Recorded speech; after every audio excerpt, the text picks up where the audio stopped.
Yesterday we took our design walk. Here's my double-page spread in my sketchbook of all the little doodles I drew while I was walking. Take a piece of tracing paper and your pencil and trace over one of the designs you drew on your design walk. Use the tracing paper sparingly. Here I've traced one of my designs, and now I'm going to flip to a clean sheet of paper in my sketchbook. I'm going to flip over my tracing paper and draw directly on top of my lines. The pressure from my pencil on this side will push the pencil lead through from the other side. And now I'm going to flip my paper again, and I want to figure out which way I want my design to look. And now I will trace over my pencil lines again. I will do this again, flip my paper the other way and upside down, and you'll notice now I'm getting the same design repeated 4 times on a page in my sketchbook. I can go over it again with my pencil to finish any lines that didn't trace very well. And I always like to fill in the negative space. Those are the areas that we would actually cut out of metal if we were going to make this pendant out of a sheet of metal.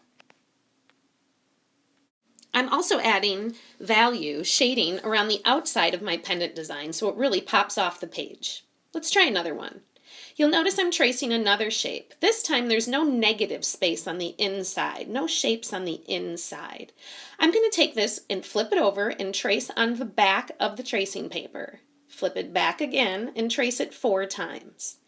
Now here I'm going over my drawing again with a pencil and filling in the negative space. This one's okay, but let me show you how to make it better.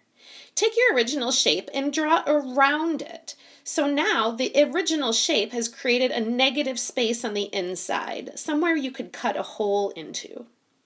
So now I've traced it 4 times again, the same design, only this time with negative space, and I'm going to fix it up with my pencil and eraser.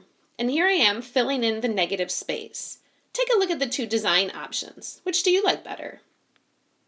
Now, if you'd like to take one of your pendant designs and turn it into a cuff bracelet design, I'm going to trace over the entire pendant on the tracing paper.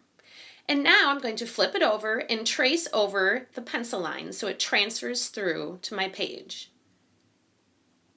Flip it over again and trace again on top of the pencil line so the pencil on the back of the paper gets transferred through.